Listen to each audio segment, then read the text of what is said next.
Bonjour à tous, aujourd'hui on se retrouve pour l'analyse complète de la bande-annonce de Dracula, le prochain film de Luc Besson qui sortira ce 30 juillet 2025 au cinéma. Comme d'habitude, je vous laisse la bande-annonce en entière pour un premier visionnage et ensuite on commencera à tout analyser.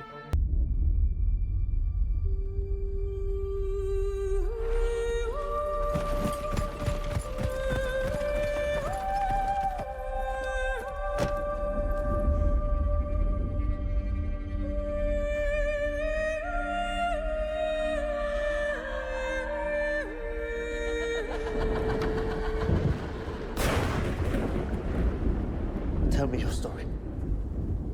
My story.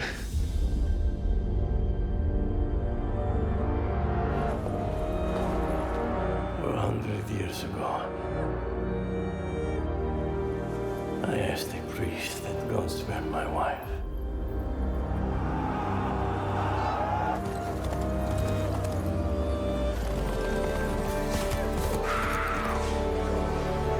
He did not.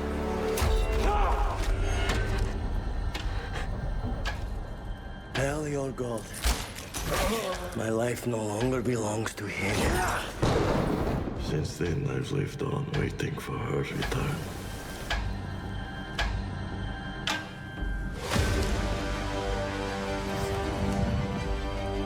My master. He's been looking for his beloved for more than 400 years. He comes to find his princess.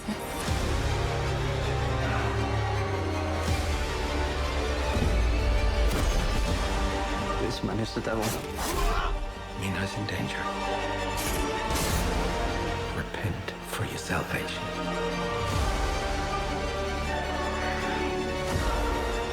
She is my salvation.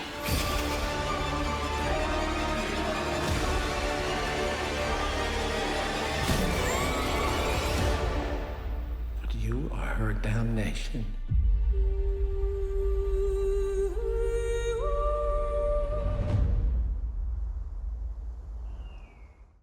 La bande-annonce commence donc avec une image de ce loup noir avec des yeux rouges, qui, j'en suis persuadé, est Dracula. Voilà, ça dépend, on avait déjà eu donc le film Dracula Untold, où du coup ce Dracula-là avait les pouvoirs de se transformer en animaux, et là les yeux très rouges de ce loup, soit c'est une direction artistique tout simplement pour montrer voilà le danger dans la nature, tout ça, et faire du coup un parallèle avec ce Dracula, qui est donc un vampire, on y reviendra, soit pour moi c'est Dracula, tout simplement. Et les yeux rouges nous servent juste à faire comprendre au spectateur que c'est Dracula, et que ça n'est pas un loup normal. Maintenant voilà, c'est mon guess. N'empêche qu'on voit du coup une image très sombre, donc d'un loup noir qui se camoufle parfaitement dans la nuit, voilà, qui appuie encore plus du coup sur la dangerosité de cet animal-là, et que donc c'est vraiment le prédateur des environs, qui se camoufle, qui ne doit faire aucun bruit et qui est très dangereux. Ce deuxième plan nous montre ce château. Et le château, je pense qu'il va avoir une grosse importance dans le film, puisque en fait c'est le château donc de Dracula, qui habite donc en Transylvanie, ce château qu'on voit très sombre, avec une architecture gothique vraiment très arriérée, mais qui en fait fonctionne très bien avec voilà, la météo qui est très orageuse, dangereuse, sûrement avec beaucoup de vent, avec la nuit qui tombe, on voit quasiment rien, les pierres du château qui sont très sombres aussi, donc tout comme avec le loup qui se camoufle parfaitement dans la nuit, pour qu'à l'intérieur il y ait une personne, Dracula, quelqu'un d'extrêmement dangereux et voilà, et littéralement un prédateur pour les hommes. Le château reflète parfaitement, je trouve, la personnalité de ce Dracula-là, même si voilà, on la connaît pas réellement, mais en tout cas du danger qu'il puisse inspirer. Et du coup, ce château qui est donc en Transylvanie, très bon point, il a l'air super cool, franchement, bon, ça reste un château, n'empêche que ça aurait pu être mal fait, on l'a déjà bien vu avec d'autres films. Suite à cette scène, on voit donc un homme sortir de sa voiture avec donc une torche, parce que voilà, c'est dans la nuit, je pense que tout le film d'ailleurs va se passer quasiment dans la nuit, et qu'on voit du coup s'approcher du château de Dracula, et entrer. Et avec les plans qui suivent, on comprend qu'en fait, cet homme-là est venu demander à Dracula de lui raconter son histoire. Il n'empêche que quand il rentre dans le château, voilà, il trouve donc le comte Dracula, qu'on voit là sur cette image, donc voilà, avec un éclair de nuit, on voit avec en fait ses cheveux qui ont voilà, une coiffure très spécifique, on le reconnaît très, très fortement.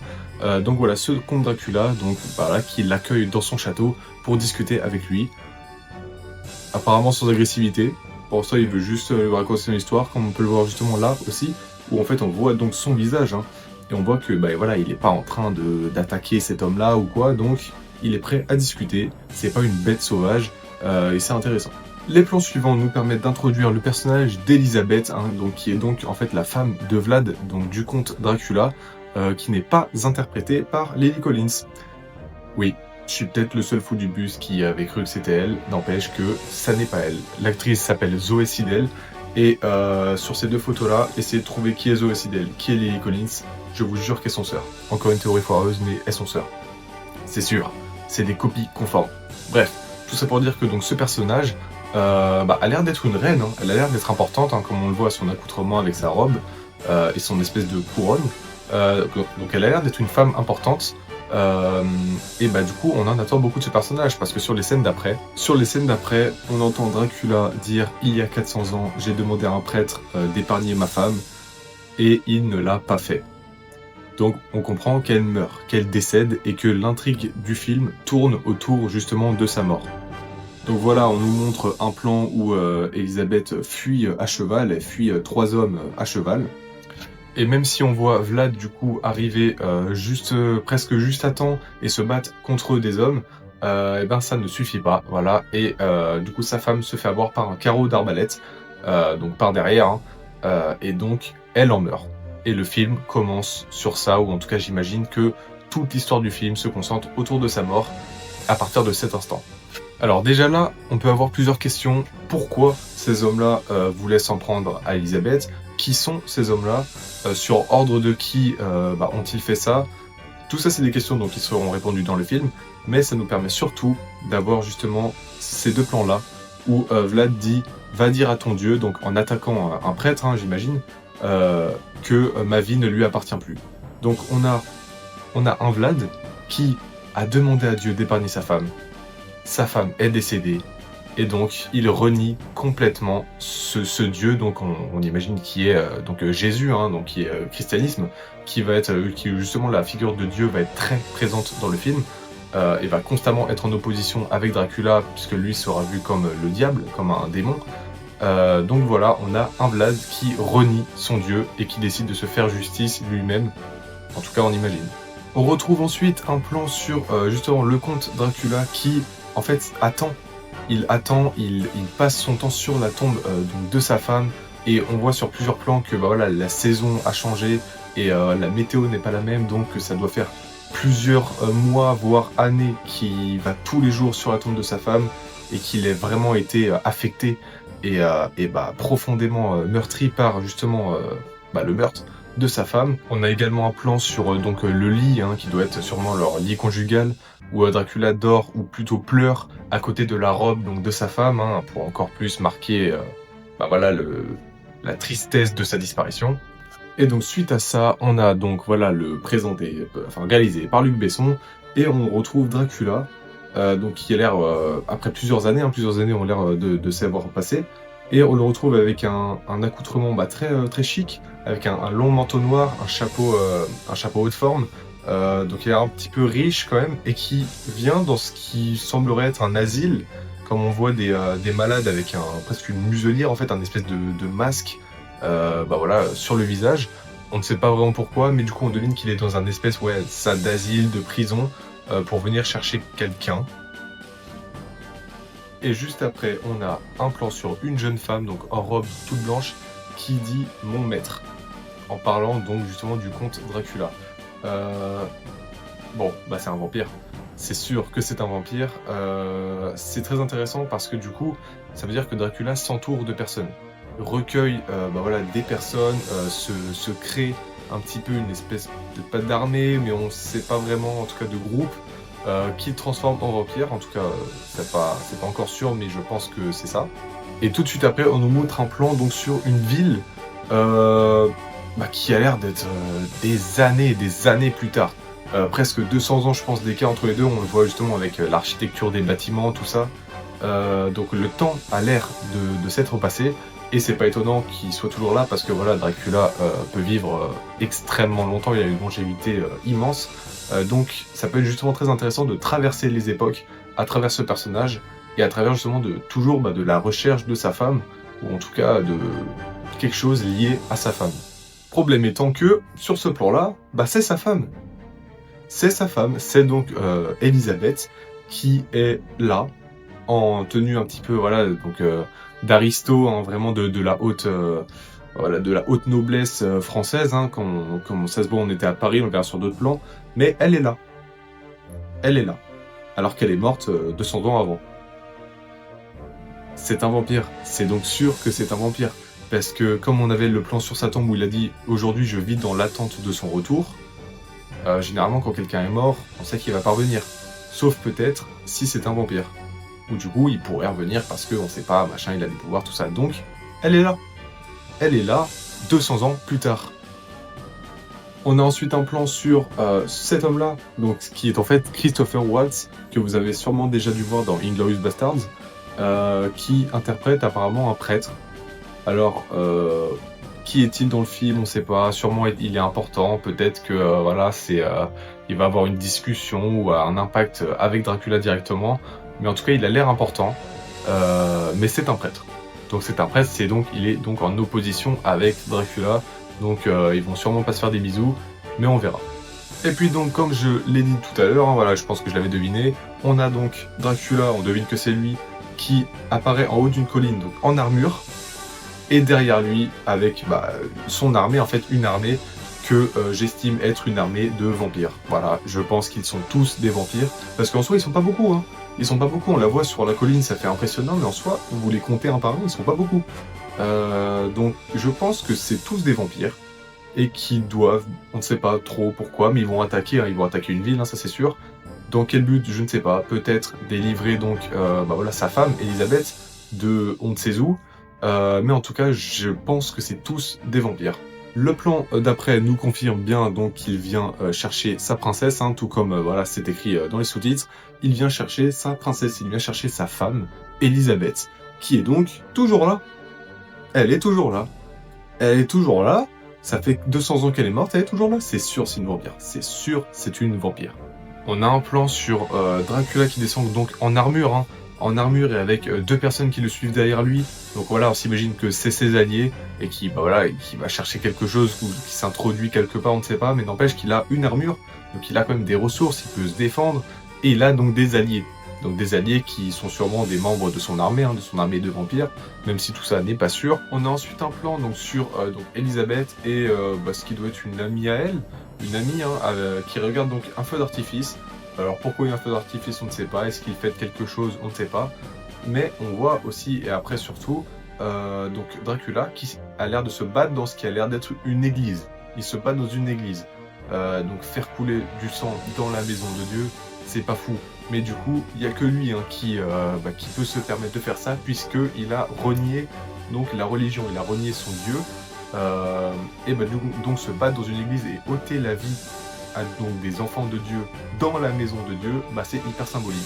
Et c'est symbolique quand même, donc que voilà, lui, la religion, il a tout arrêté, même si tout le monde le traite donc de diable, de démon. Donc évidemment, ce film est inspiré donc du roman de Bram Stoker, hein, le roman originel de Dracula en 1897. 1897, hein, ça commence à dater. Donc voilà, donc c'est l'histoire originelle adaptée donc par Luc Besson. On a ensuite donc voilà un mur qui a l'air d'exploser, une fenêtre ou un mur, on ne sait pas trop, on ne voit pas bien, qui explose. Et en revanche, on voit une personne, donc une femme de dos, voilà, qu'on imagine être Elisabeth, donc Dracula qui vient en fait délivrer Elisabeth. Donc voilà, qui explose un mur et qui vient délivrer donc sa princesse. On voit ensuite donc Elisabeth et on sait toujours pas hein, qui c'est, on n'a vraiment pas vu son visage, mais donc quelqu'un qui a l'air donc d'être son ami, hein, donc une femme de dos qui fuit, ou en tout cas qui court. Et on a la confirmation d'être à Paris puisqu'on voit donc l'hôtel du Louvre, hein, donc cela se passe bien à Paris, ou en tout cas une partie du film se déroule à Paris. On a un plan très important donc de Dracula qui mord, voilà le coup de ce qui a l'air d'être une femme. Hein. J'imagine donc que c'est Elisabeth, hein, c'est lui qui l'a transformé en vampire, même si on sait pas trop comment, à quel moment, ou alors c'est quelqu'un d'autre. Il n'empêche que ça a l'air d'être une femme, et donc Dracula, tout comme voilà, le roman le disait, peut transformer des humains en vampires en les mordant, donc voilà, au cou, comme tout le monde le connaît, le cliché un peu sur les vampires. On a ensuite un plan que j'ai un peu du mal à capter. Est-ce que c'est un pouvoir de Dracula qui lui permet de se volatiliser un peu en poussière? Est-ce qu'il est en train de brûler et donc il part en poussière au soleil? Parce que les vampires sont quand même censés être sensibles au soleil, de brûler au soleil. Sauf que du coup ça contredirait, parce que si on voit Elisabeth qui est censée être un vampire, on la voit courir au soleil, donc elle ne brûle pas, donc ça a pas l'air d'être ça.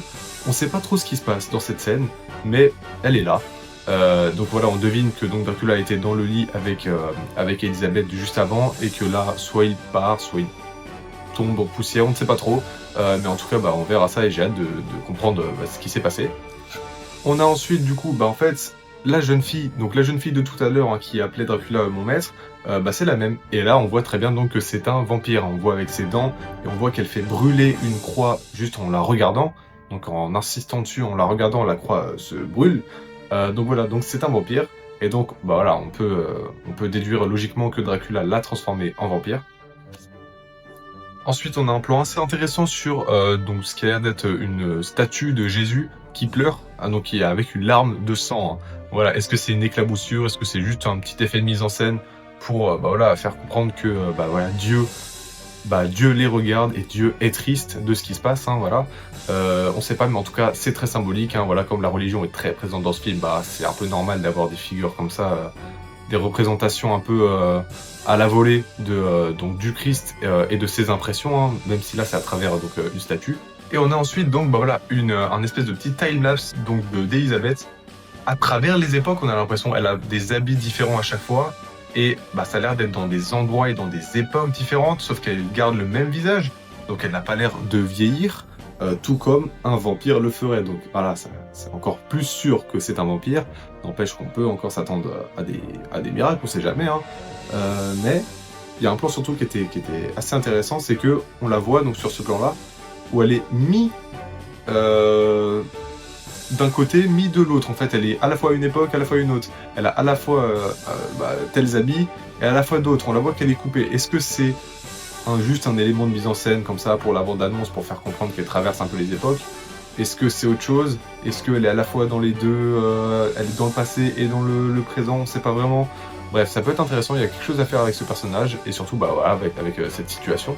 Donc, pour résumer, donc ce film Dracula, donc, qui sortira le 30 juillet 2025 en salle, et réalisé donc par Luc Besson, je sais pas, j'ai un peu le cul entre deux chaises, c'est-à-dire que ça a l'air sympa quand même, ça a l'air marrant, il y a des bonnes idées, ça a l'air bien réalisé, les acteurs ont l'air d'être bons, de bien jouer, il y a l'air d'avoir quand même une mise en scène, enfin, ils savent où ils vont.